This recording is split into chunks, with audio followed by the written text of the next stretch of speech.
Olá, pessoal! Estamos aqui com mais um Pod Grazi, porque mulher pode estar aonde ela quiser e na hora que ela quiser.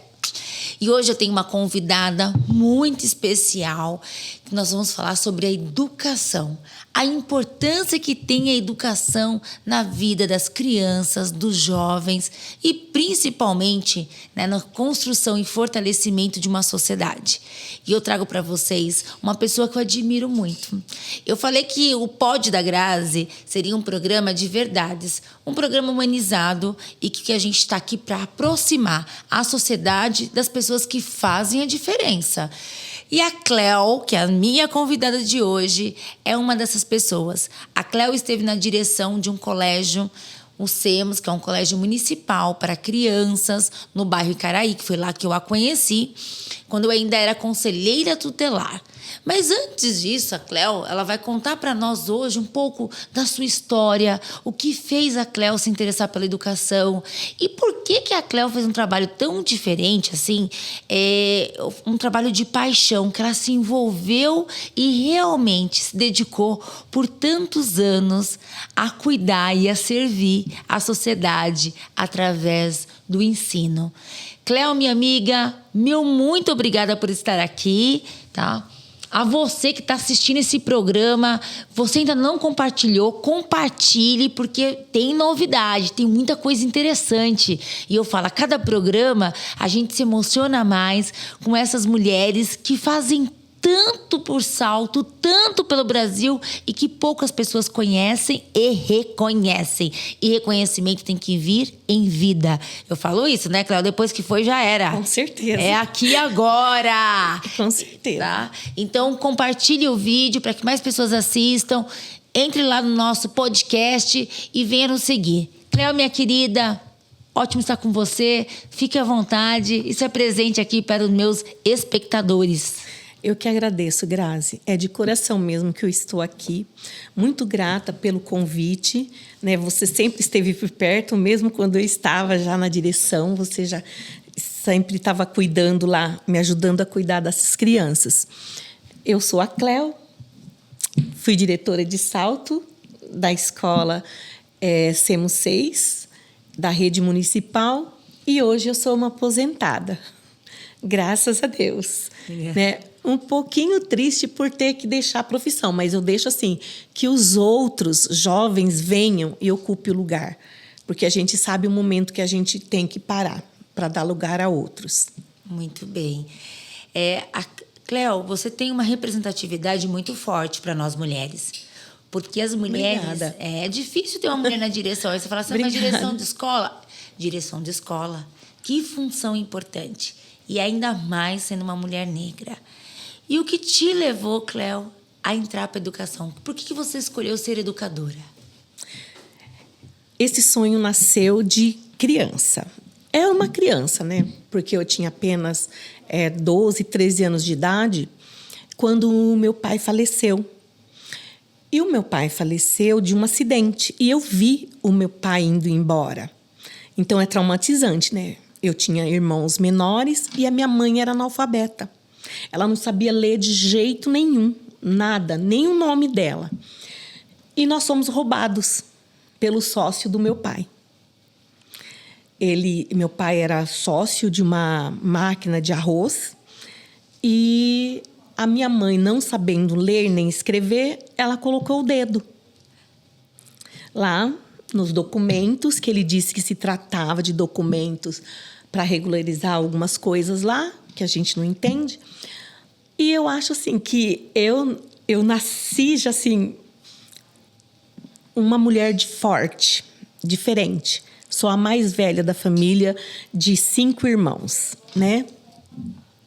E isso ficou martelando em mim.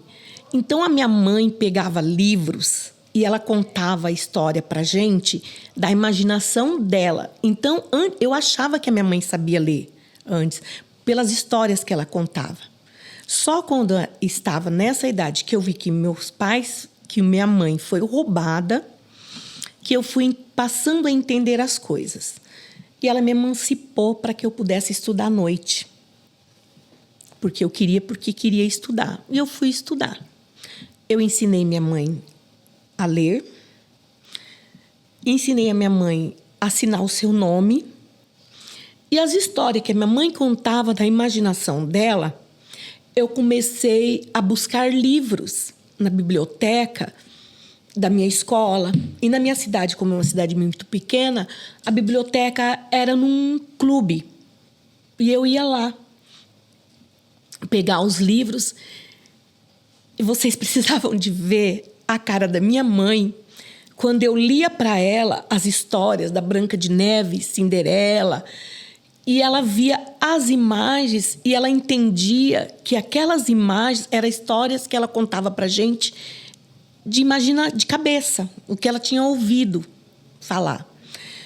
Então, foi uma dessas coisas. E já quando eu estava lá naquela época, né, era 5ª, 6ª, 7ª e tinha o primeiro colegial, onde a gente tinha que se decidir o que a gente queria ser. Então, eu pensei comigo, eu quero ser professora, porque nunca mais eu vou deixar nenhuma mãe, nenhuma menina, nem um menino ser roubado por não saber ler e nem escrever. Que ele consiga ter algo na vida dele. E foi assim que eu tomei minha decisão. Aí, no tempo era normal, então eu fiz normal na minha cidadezinha. Concluí, depois mudou a grade para magistério, e na minha época não tinha educação infantil, nem na grade do normal. Era só, se chegava até o 4º em pronto. Tudo bem. E assim eu segui, e hoje eu fui tomando gosto e me aposentei como professora, como diretora, como uma pedagoga. Que linda história. Olha, eu fiquei emocionada. Eu não sei você que está ouvindo esse episódio, mas assim, é realmente uma coisa, né? Uma vocação e uma sensibilidade de um amor, que esse programa a gente fala muito do amor. O amor, o respeito que você teve pela sua mãe. E quantas pessoas nesse país realmente são roubados, são enganados, né? Até assim, políticos tiram proveito porque a pessoa muitas vezes ela não tem alfabetização e ela acha que aquilo que estão prometendo e falando para ela é o melhor. E quando estão sendo lesadas. Quantas histórias iguais às suas, que é uma história verdadeira, acontecem no Brasil? E que lindo que você fez pela sua mãe. Porque a sua indignação, né? Aquele senso de justiça, acabou fazendo com que você fizesse disso uma bandeira de luta, colocasse mais amor no seu ofício. E abençoado foram os alunos que passaram pela tia Cléo, né? Eu imagino. Que aprenderam com uma dose maior de amor, de indignação e de falar, olha, não é assim que as coisas são. Nós precisamos ter conhecimento.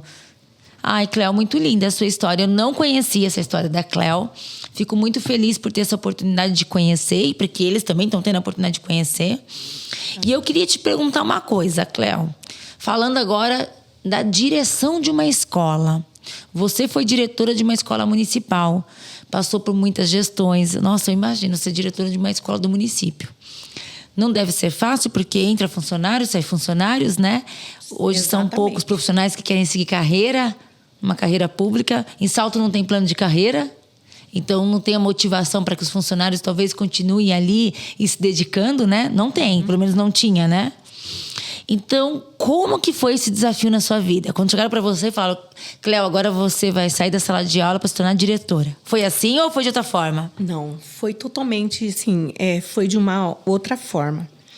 Porque primeiro você tem que amar o que você faz. Você tem que gostar. Tudo aquilo que você faz, você tem que fazer com amor. Senão, não seria possível. E tudo que eu aprendi antes de ser uma professora, de ser uma diretora, eu coloquei um pouquinho de amor. E não tenho vergonha de dizer que eu fui empregada doméstica, que eu trabalhei na roça, que eu fiz isso. Não. Isso fez com que eu crescesse humanamente e me tornasse uma pessoa cada vez melhor. Aqui em Salto, minha trajetória começou da seguinte Você forma. nasceu em Salto? Não, eu nasci em Guaraçaí, que é a minha cidade que eu amo, né? É minha terra natal. Foi lá que eu me formei e eu amo a minha terrinha lá. Mas eu vim para Salto em 94. Eu vim para a cidade de Salto em 94. Eu vim para cá. Eu saí de um colégio onde eu trabalhava lá na minha cidade de Birigui, que eu estava morando lá, e nós viemos embora para cá. Aí eu vim para cá, muitas pessoas disseram assim: nossa, mas você vai sair da escola, você vai para cá. Não tinha concurso, eu cheguei aqui, não tinha concurso.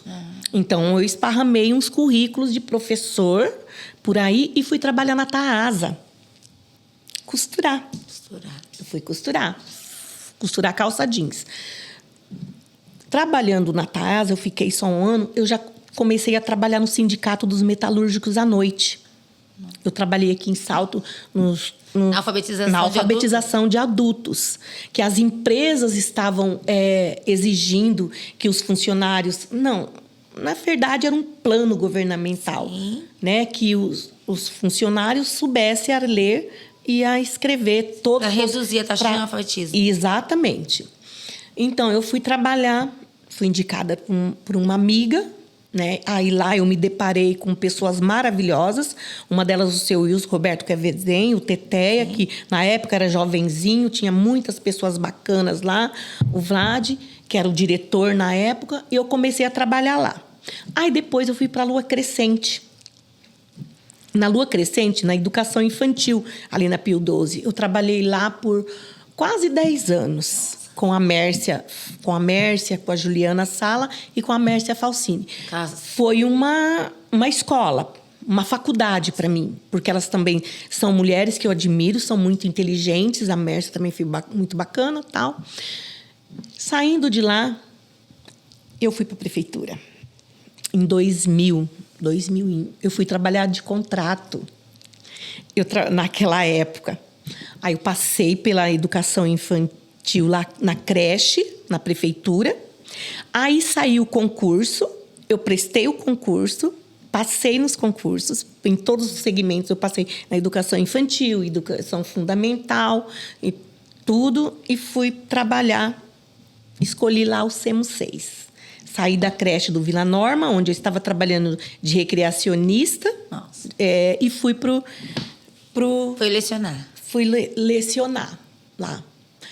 Nossa, apaixonada, né? Eu estava, assim, apaixonada. E, na verdade, eu, quanto professora, né? Eu era muito pentelha mesmo. Eu gostava, em sala de aula, fazer bagunça com os alunos. Eu já começava a ensaiar teatro, música, que eu adoro música. Eu adoro cantar, eu tinha o coral da escola. Aí, né, o talento do Johnny. Então, vai... Aquela coisa de cultura. E as crianças gostavam. E essa era uma forma legal... tanto na educação infantil quanto no ensino fundamental, as crianças desenvolviam assim, ó. E eles amavam na sala de aula. Então, eu nunca tive o problema com pai, com mãe em sala de aula. Né? Assim, de preocupada. Eu chamava para conversar, a gente tinha uma conversa legal. Daí, eu dei aula na EJA também, à noite. Foi quando, em 2006... Foi em 2006 que se iniciou um novo mandato de prefeito, né, que teve uma inovação assim, na educação municipal de Salto. Uma reorganização. Foi o primeiro ano que o Teteia foi secretário da Educação e era o Geraldo Garcia, acho. Era o Geraldo Garcia, de prefeito. Beleza. Teve essa reorganização, eu trabalhava meio período dando aula e meio período na coordenação. Certo. Foram os primeiros coordenadores que foram se formando. Depois, fui para assistente de direção. Teve todo um caminho. Teve todo um caminho. A gente não pode querer dar um salto maior que a perna. Tá. A gente precisa primeiro subir degrau por degrau e tendo conhecimento das coisas. Se conhecendo onde você está e estudando. Certo. E sempre estudando. Aí aqui em Salto eu fiz pedagogia, fiz pós-graduação e graduação em gestão escolar, né? E eu sou uma pessoa que eu adoro ler. Então, eu leio muito, um pouco de tudo. Um pouquinho de tudo. E gosto também de documentários. Então, o que eu via de extraordinário, o que eu via de diferente, eu levava para a sala de aula. Né? E gostava de partilhar também com umas minhas amigas. Tudo bem, fui para a direção da escola. E você chegava... Uma curiosidade. Diretora de escola. Chegava a que horário e saía a que horas da escola? Tinha horário para entrar e sair? Então, acho que você ficou lá comigo umas vezes, hein, Grazi? Me fazendo companhia. É, isso mesmo, porque os pais vinham buscar os filhos. É, exatamente. Você ficou lá comigo algumas vezes. Conselheira tutelar que ia mão na obra, né? É. Então, a gente entrava geralmente assim, 7 da manhã, saía umas 11 horas, assim, quando eu tinha a EJA. Aí depois, na minha escola, não teve mais a EJA. Mas, quanto diretora, foi o meu maior desafio. Eu imagino. Ai, Jesus. Administrar gente, O que eu faço? Gente, ser diretora de escola não é você chegar só sentar numa cadeira. Você vai administrar uma escola. Isso significa que tem PDDE, tem dinheiro não sei do quê, tem dinheiro para isso, tem dinheiro para aquilo, verba isso, verba aquilo, e você tem que saber organizar. Aprender a entender de finanças, né? Aprender a entender de finanças. E isso a Secretaria da Educação sempre nos apoiou, assim, a Secretaria da Educação de Salto. Eu admiro muito, porque todas as pessoas que passaram por lá são pessoas, assim, que fazem com amor, né? Então, a gente aprendeu muito, a gente foi muito cursos, muitas formações. E depende de cada um. Se você quer ou não quer fazer direito, se você quer ou não quer fazer certo. E a Cleo, com esse trabalho dela, ela foi reconhecida e ganhou prêmios. A escola dela também ganhou prêmios, né, Cleo? Muitos. Bom, ai, modéstia à parte. Olha lá.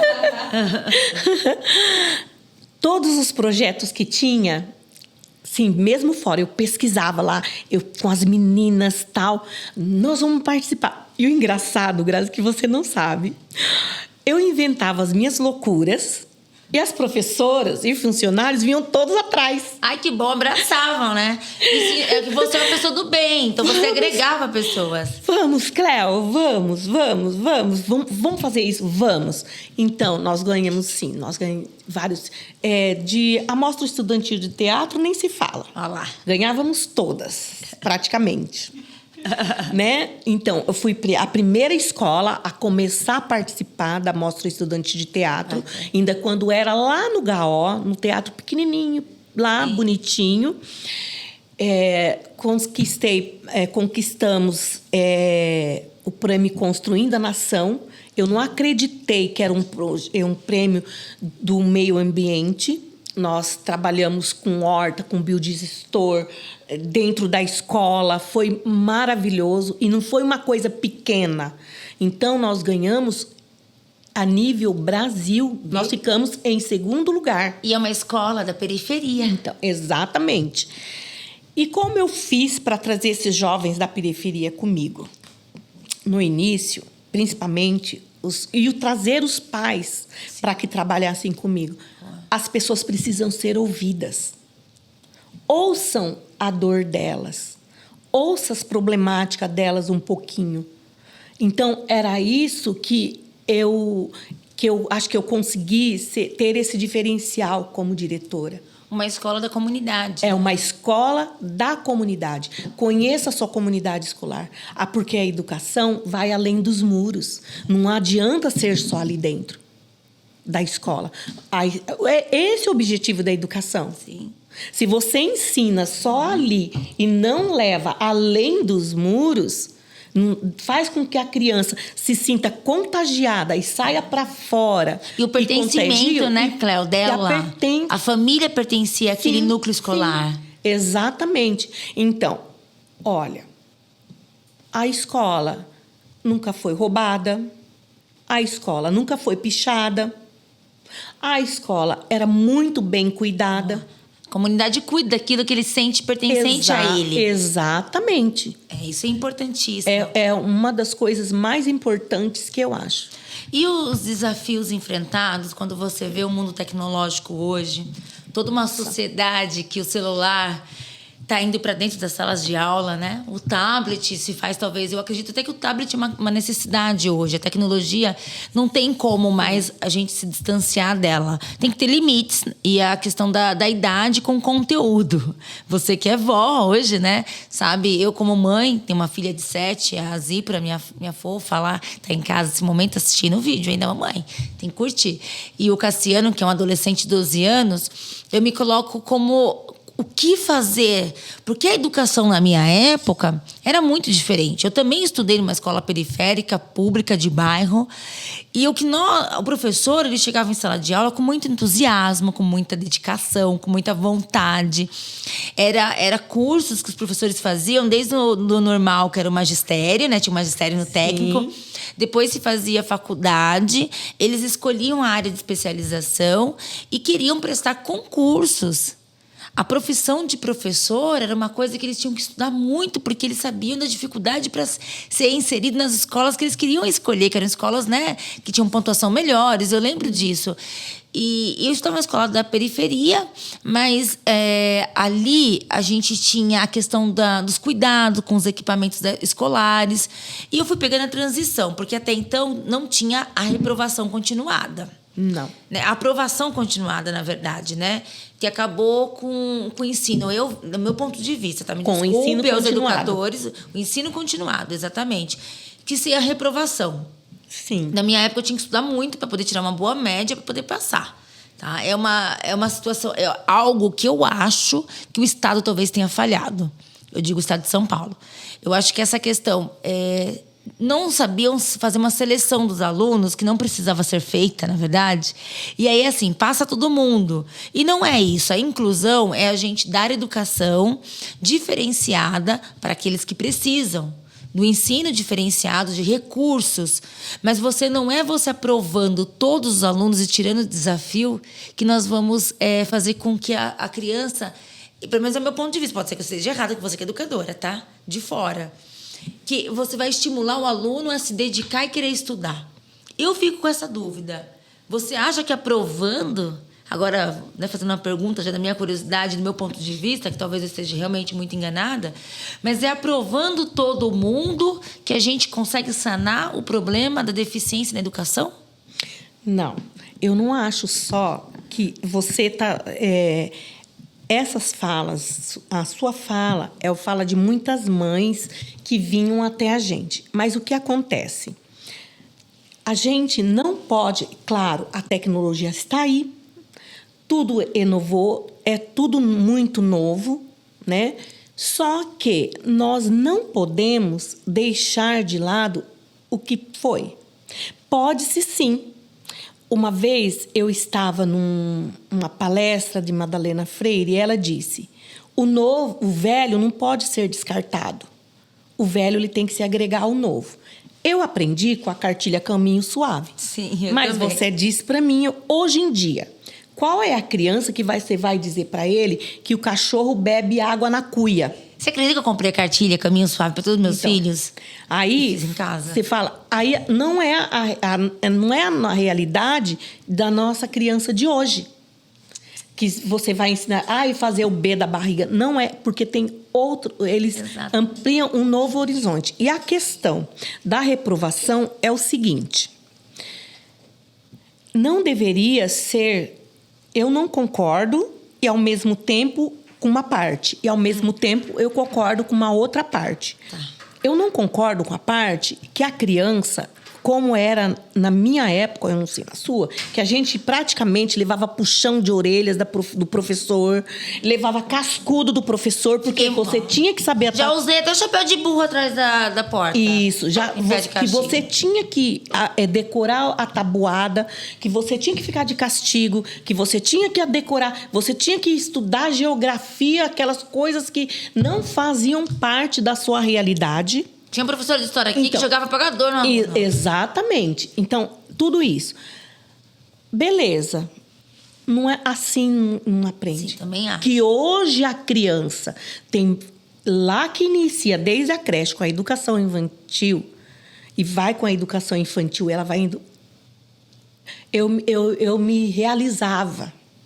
Porque eu estava aprendendo com elas tudo aquilo que eu não aprendi. E eu ficava muito, muito feliz, quanto diretora, quando eu ficava no pátio, no parquinho, espiando as professoras, a forma que elas estavam...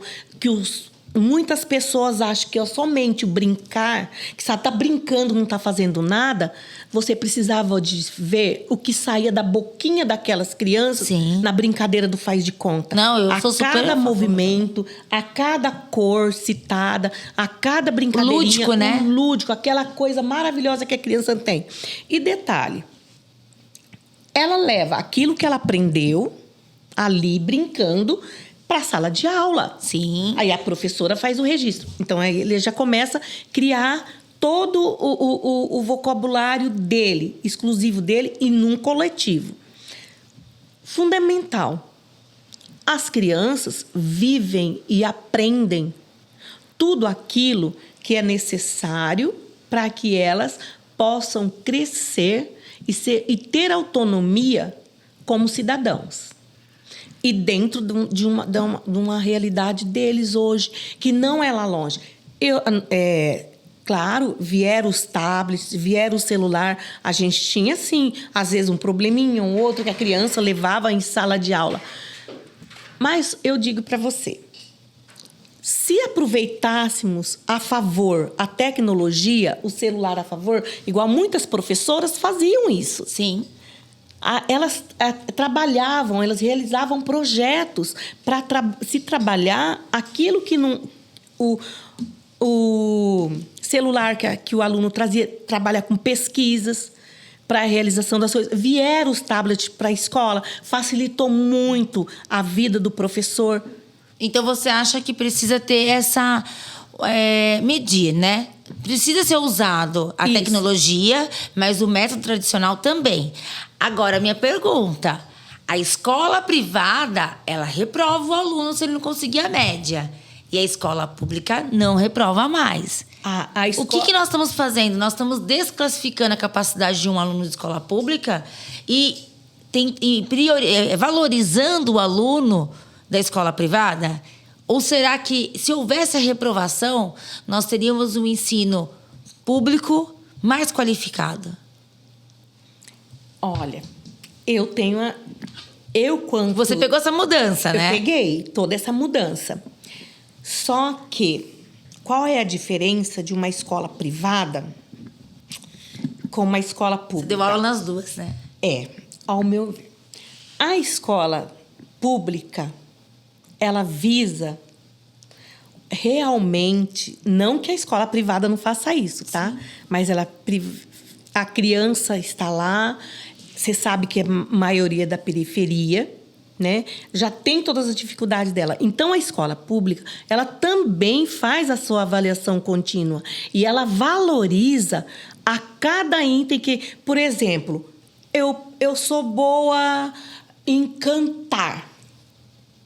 Eu sou boa em história, eu tenho muitas habilidades. Eu não sou boa em matemática. Isso é sério. Para eu tirar nota em matemática, em linguagem, eu sou maravilhosa. Nas coisas culturais, maravilhosa. História, educação artística e tudo mais. Arte, Mas eu não me dou bem em matemática. Seria justo eu me reprovar somente porque eu não fui bem não sou bem em matemática e eu tenho todas as outras habilidades com uma nota 10?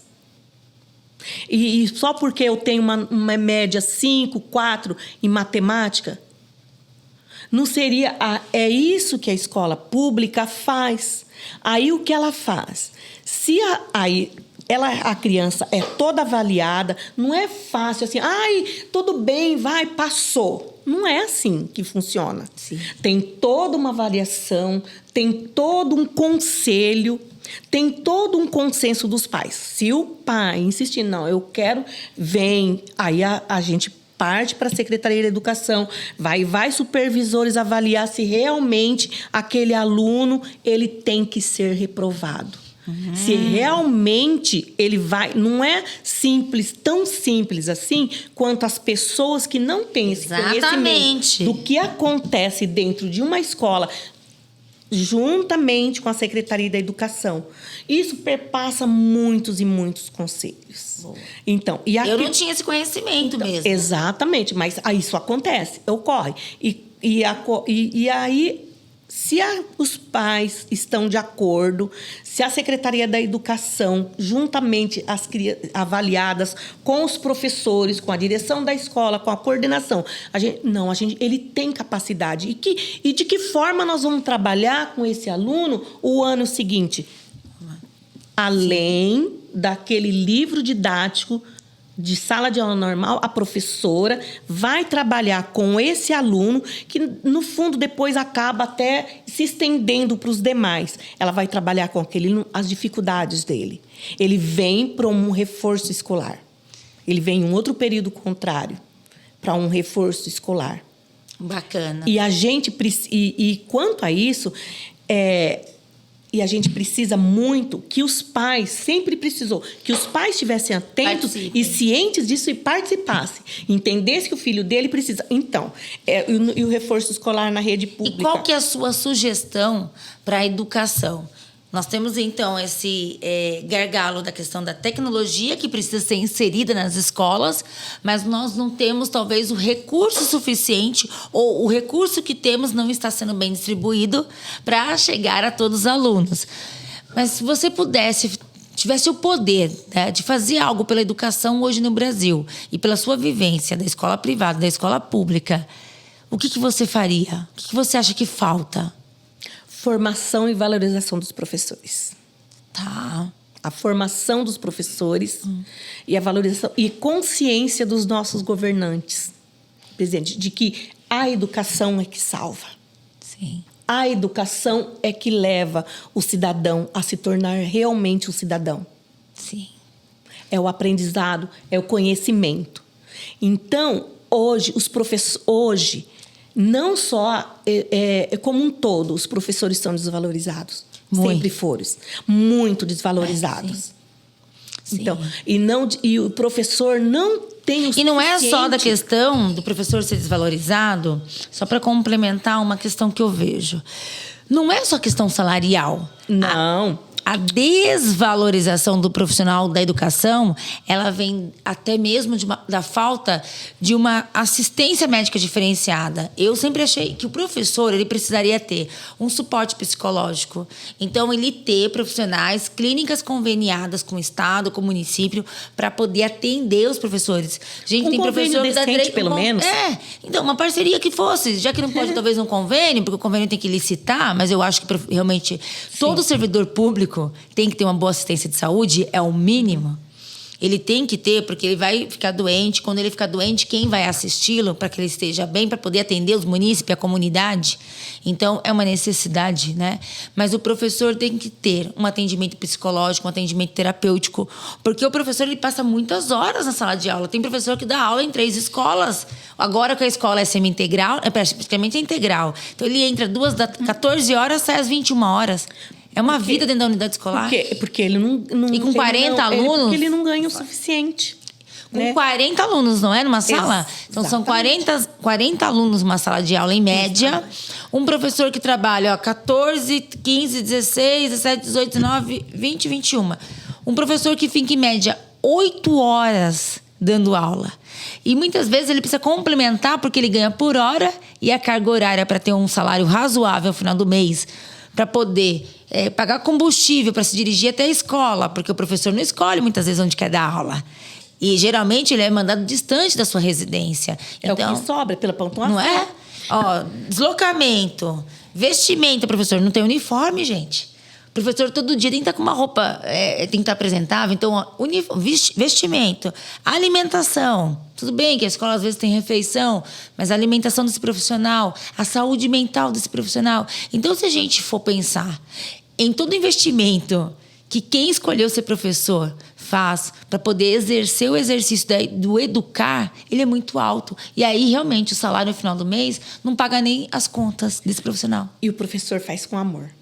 Eu sei. Professor, olha, eu posso dizer da rede municipal de Salto que eu conheço muito bem. Sim. E os professores se doam.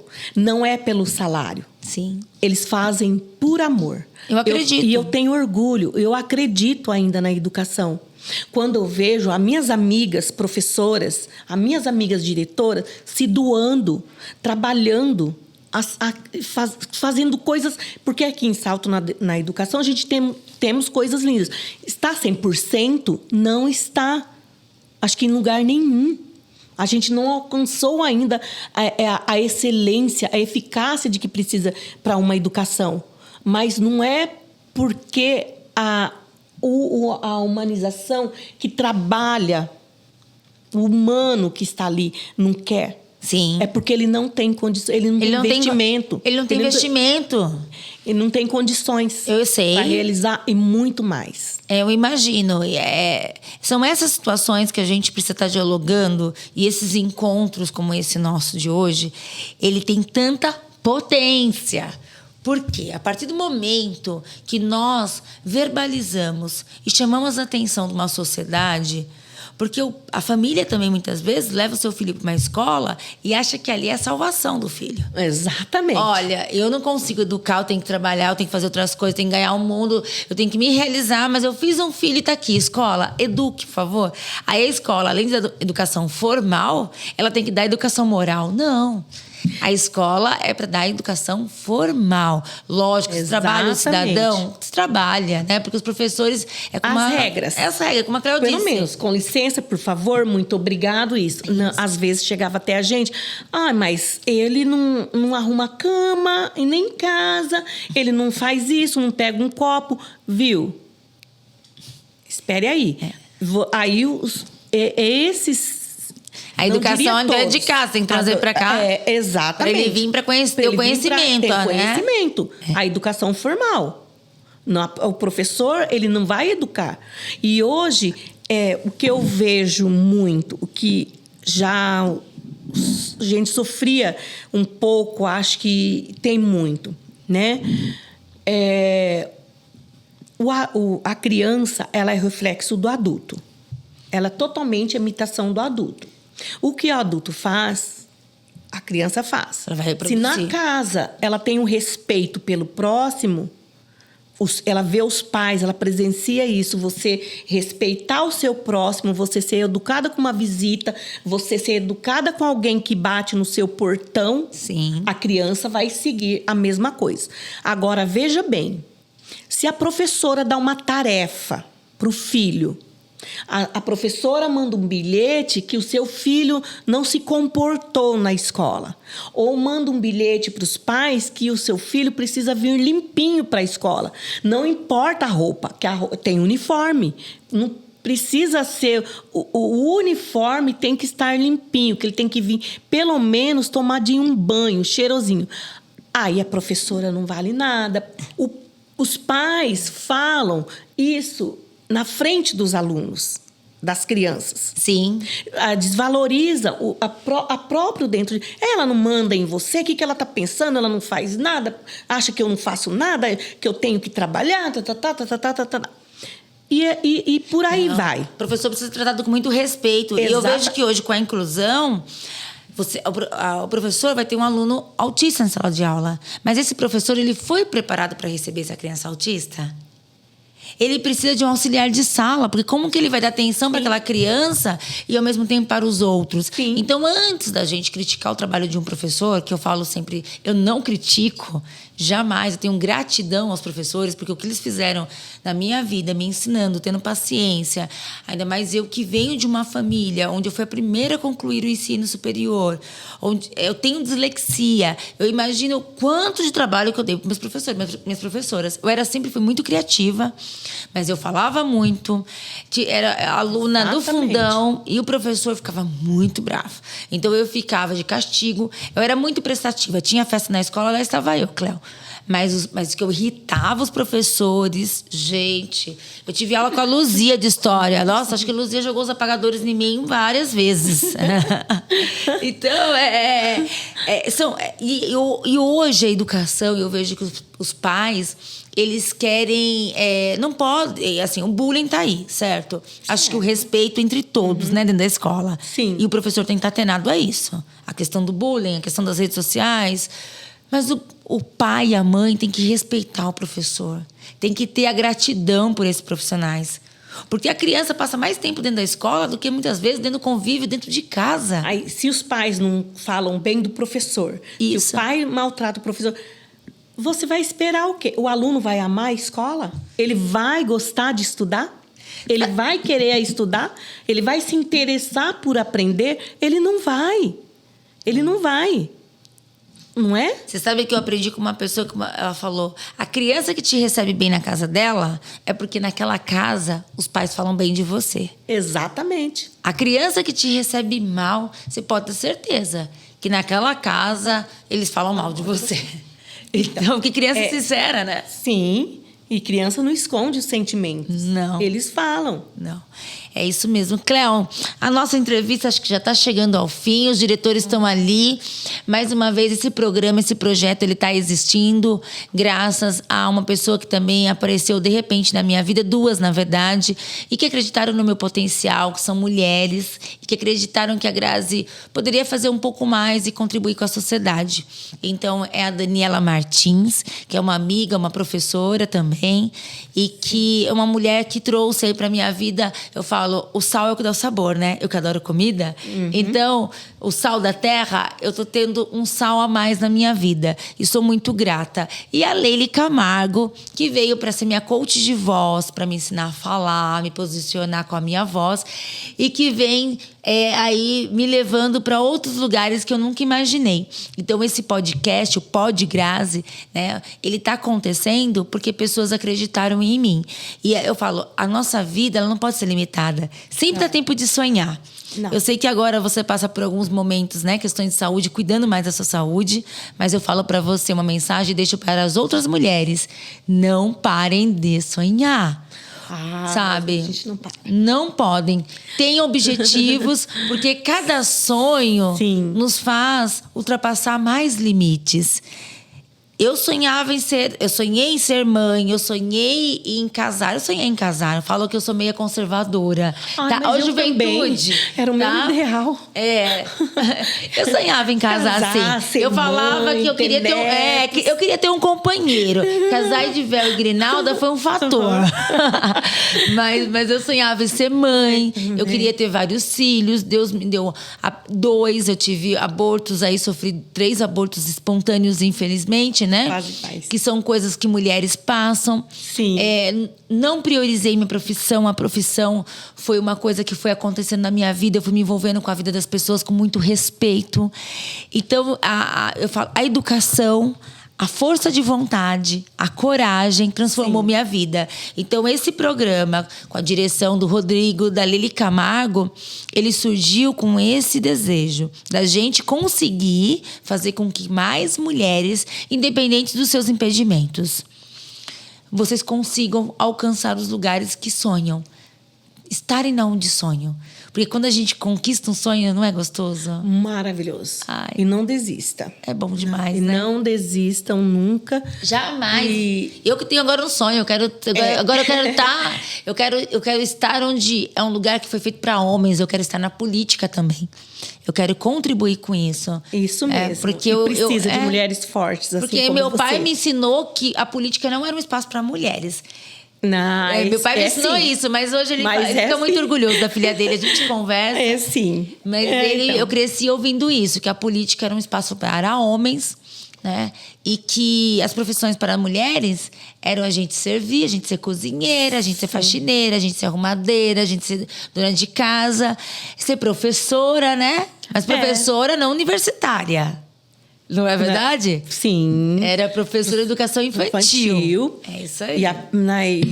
Na minha época, assim, aprendi até bordar no magistério. Aprendi a se bordar, porque tinha que ser uma mulher fina. Isso, não, mas elegante você é, eu sempre achei. Sempre muito elegante, Imagina. muito bom gosto. Imagina. Bem, nós estamos chegando ao fim da nossa entrevista. Nossa entrevista não, nosso bate-papo, tá? Bate-papo, Tá. porque amigas conversam. Exatamente. Entrevistas a gente deixa para os programas de TV. Nós não somos um programa de TV. A gente é o Pod da Grazi, onde aqui a mulher pode, onde o ser humano pode fazer a diferença. E pode falar o que quiser. Pode sim. Se tem alguma coisa para falar, eu vou abrir. O microfone é seu para fazer as considerações finais. Se você quiser deixar a rede social, pode deixar para as pessoas te conhecerem um pouquinho da sua história, tá? E assim, a Cléo é a mãezona, é a diretora, é um ser humano incrível. E eu fico muito feliz pelo que você fez em ter vindo hoje bater esse papo comigo, porque eu sei que você está aí enfrentando algumas batalhas e que Deus vai te honrar e te dar aí mais uma vitória, tá bom? Tá bom. Tamo juntas na torcida. Muito obrigada, Grazi. Eu também, assim, eu agradeço de coração essa oportunidade, né, que você está me dando. Te admiro muito como pessoa, como profissional. Eu sempre te admirei.